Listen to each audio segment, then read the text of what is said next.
Yes, we welcome back to another episode of That Gonna Talk. And ladies and gentlemen, I'm here to tell you we're back. Should have been here a while ago, but we're back and we come with new presents. We come with gifts. We're like Santa Claus in the summer. Things are happening. Things are moving for Arsenal. You hear Eze, you have Rodrigo, you have Striker Talk, you have Zubamendi, you have everything you could think of. Ladies and gentlemen, it's going to be a jam-packed episode. So thank you for your support. Hit the like button, hit the subscribe button on Gunner Street and for Cape House Pausa. Get us to our respective landmarks. And we have a lot to deal with. But first of all, KP, how are you feeling, bro? Because it's been a while since the people have seen you on both of our my channel, especially. Yeah, I'm good, man. Obviously, had the accident a couple of weeks ago. Obviously, still resting and recovering, but we thank God. That's the only thing that you have to say. And big shout out to the man above every single day. Every single time. But Arsenal making moves. Arsenal, that seems like there's a new player or new deal. Obviously, maybe this is the way Bear likes to do things. Use the public, different to how maybe Eddie was and Arsenal was previously, where they were a bit more private. And I'm quite enjoying it because we will get into why I feel like it's important that there are so many signings as well. I 1000% agree. We'll have a lot to get into. All right, and the first topic we're going to get into, ladies and gentlemen, is Eberechi Eze. A lot of reports coming out saying Arsenal have made significant contact with the player. A lot of reports also coming out saying we've agreed to personal terms already with Eberechi Eze.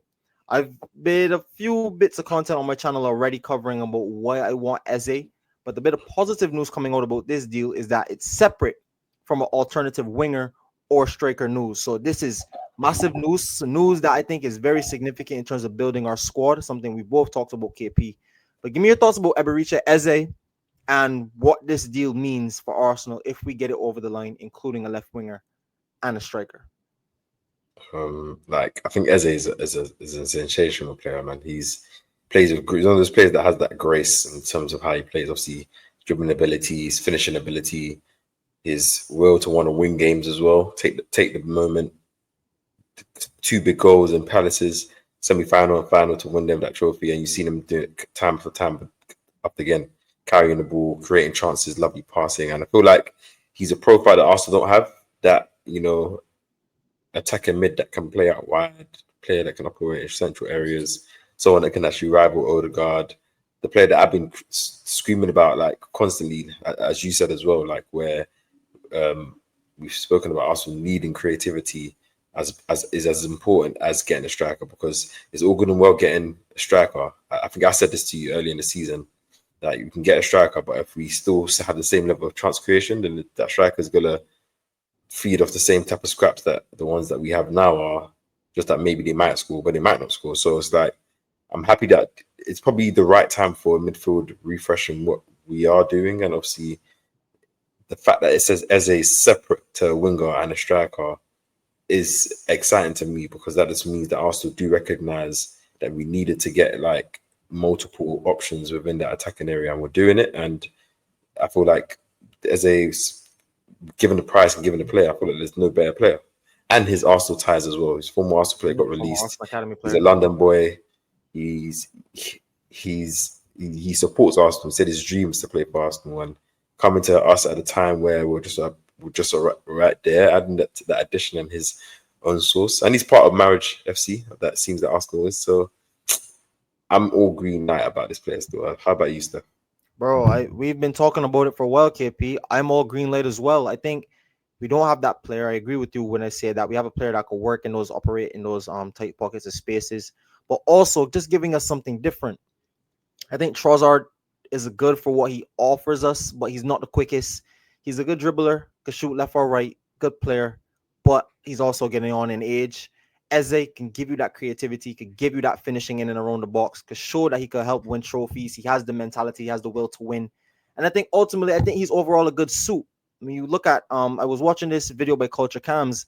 It's funny because we're going to talk about another player, but Arsenal continuing to sign black players and focusing on that. And I think that's I don't want to make it seem like, black players only or whatever the case may be. That's not what I'm here to say, but I'm saying that era of Arsenal, that roots of Arsenal shows what it's really about. When you look at Henry, Vieira, So we could go down the list. You can even look at the squad right now. Look at the back line: Timber, Gabriel, Saliba, Miles in the midfield. Before it was Partey, but no, you have Saka in the front line.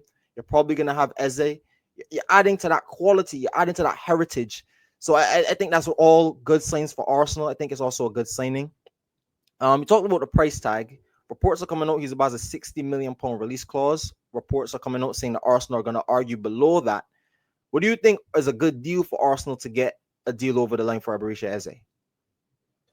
Like I wouldn't mind if it's 60 million because they said obviously 20 million in installments, but maybe Arsenal might try and see they can do 50 million or something. Maybe give them a lot of the money up front instead of the installments. Maybe that to try and help them out and entice them that way, which maybe might be seen to be a bit more intelligent if you can knock down 10 million and can maybe give 40 million now and 20 million next year.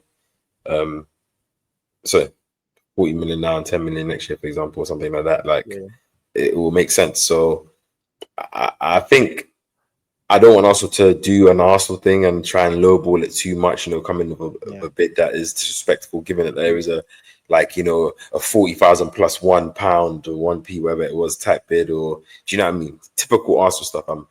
The way we're moving so far isn't typical Arsenal. So I hope, yes, I want us to bargain. Like, you don't just go to a market and just pay up front. Like, yeah, you got to see if you can get a better price, but do it respectfully. That's all I'm gonna say. How about you?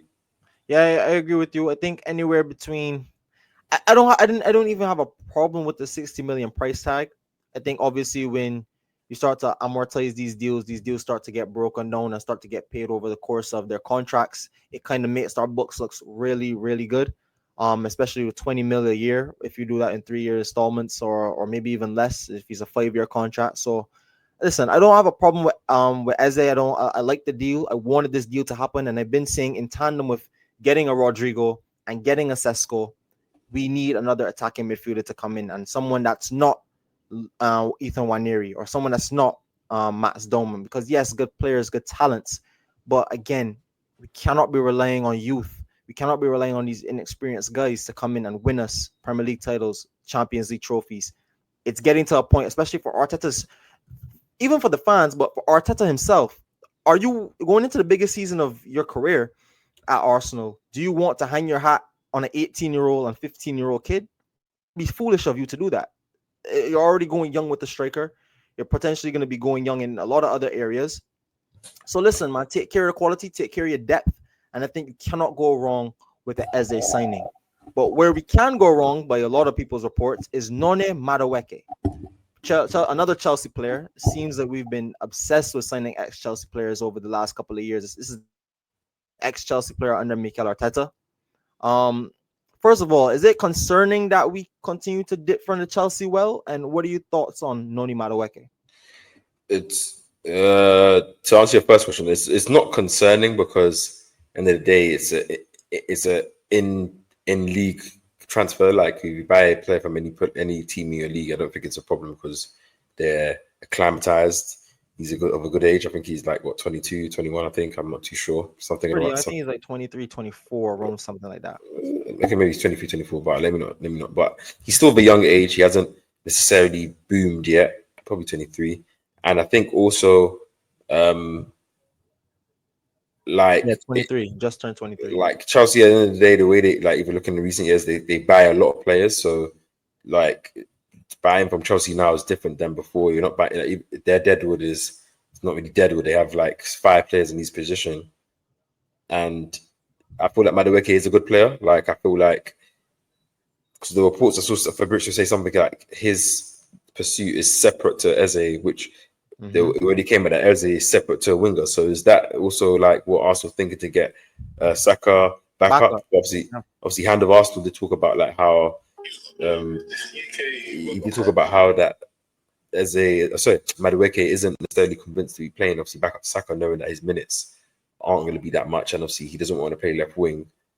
So I don't know if the deal will happen, but if Arsenal are looking for that type of player, that's even good again. Like I think people will need to stop looking at like the Chelsea thing because I think Madueke is a good player. I think it's all dependent on the price. Like obviously, again, the way Arsenal are moving this summer, it seems like we're trying to get players at the price that we want. We value them and we're going to tactically get there with maybe Berta's new approach. So, like, I can't see Chelsea with the amount of players that they have, like, be able to demand such a high price from Madueke when obviously he hasn't boomed the way he might do, and also, like, They're Arsenal don't have bringing in Salah. tons of players as well. Yeah, but that's just about it. Like, if it's in addition to Eze and a winger, I don't mind. Like, I'm even happy because that means then, like, for example, we compared our attack last season, obviously, albeit with injuries, to Liverpool's attack and the amount of options they had and the amount of players they could have, like, obviously fielded, and the amount of changes and things they had. If we have a similar type of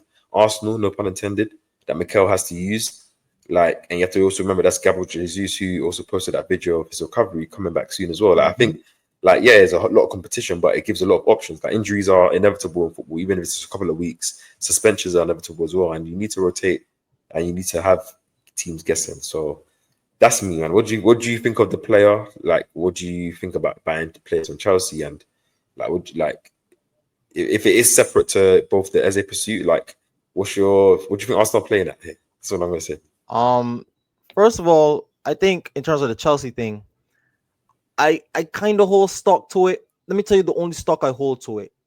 When it's players like Havertz, for example, that carry a lot of burden to them, as even a player if we sign like a Rashford, I think like that's always difficult, especially for talking about our specific fan base.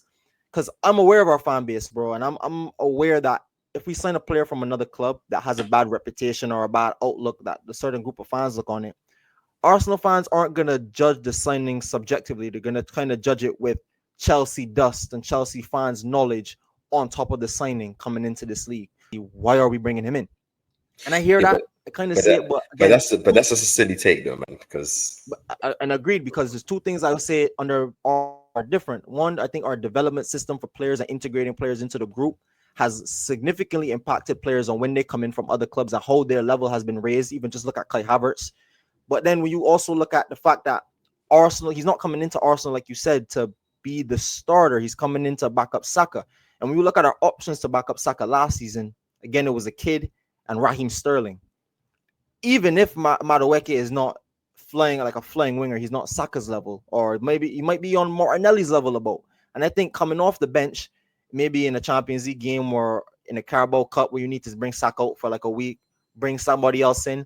I think that's a great signing to have. I think that's someone you should be. I mean, people will ask, what about Waneri's minutes? What's going to happen with Waneri?